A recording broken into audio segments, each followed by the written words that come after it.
मुझे कई बार इस्लाम में मिलते हैं अशफाक भाई, बैरून मुल्क में 5 साल हो गए घर नहीं गया, 10 साल हो गए घर नहीं किया, माँ बड़ी याद करती है, माँ बहुत बीमार है। एक स्लाइड है मुझे मिले पिछले दिनों, गालिबन यूरोप में मैं था, कि मेरी माँ मुझे बहुत याद करती है मगर मेरा पासपोर्ट नहीं बना, 10 साल मुझे हो गए और माँ अब आखिरी स्टेज पर है, मैं क्या करूं। मैंने इसको पूछा दूसरी माँ ले आओगे? माँ दोबारा मिलेगी तुम्हें। इस पासपोर्ट के चक्कर में, इस कागजात के चक्कर में तुम जन्नत को छोड़े बैठे हो। अरे माँ के कदमों तले जन्नत है, माँ के पास जाओ, अपनी माँ की खिदमत कर लो। लोग अपनी माँ को भूले बैठे, जाती है अपने घर वालों को भूले बैठे। माँ बेचारी बाज़-औक़ात कहती नहीं है बेटा वापस आ जाओ, वो कहते हैं, मेरी माँ कहती थी बेटा वहीं रहो।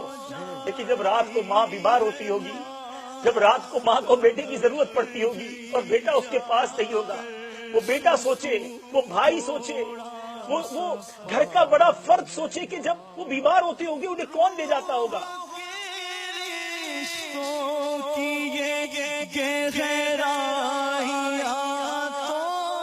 कोई माँ जब हम छोटे थे हमें पाल पोस कर बड़ा किया, हमें निवाले बना बना कर खिलाए। आज वालिद बूढ़ा है और बच्चे दूर हैं, जिनके माशी मसाइल हैं अपनी जगह, लेकिन क्या वो रब आपको फकत बैरून मुल्क में रोजी देने पर कादिर है? क्या माँ बाप के कदमों में रोजी वो नहीं अता फरमाएगा? अरे खिदमत करो उनकी। ये दिन है, खुदा की कसम, खुश नसीब है वो जिनके माँ बाप है उनके पास। अरे ये चले गए ना, बहुत याद आएंगे।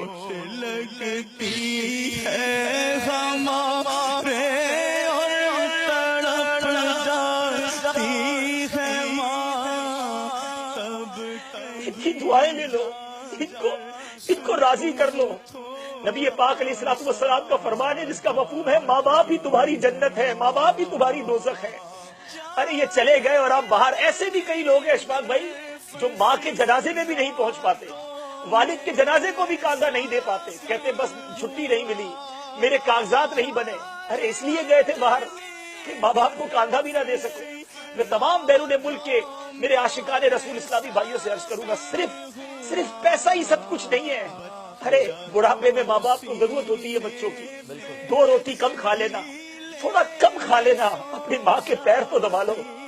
रात को उसके दिल से जो दुआ निकलेगी ना, वो जन्नत की नेमतें तुम्हारे लिए पैदा कर देगी। अगर परदेस में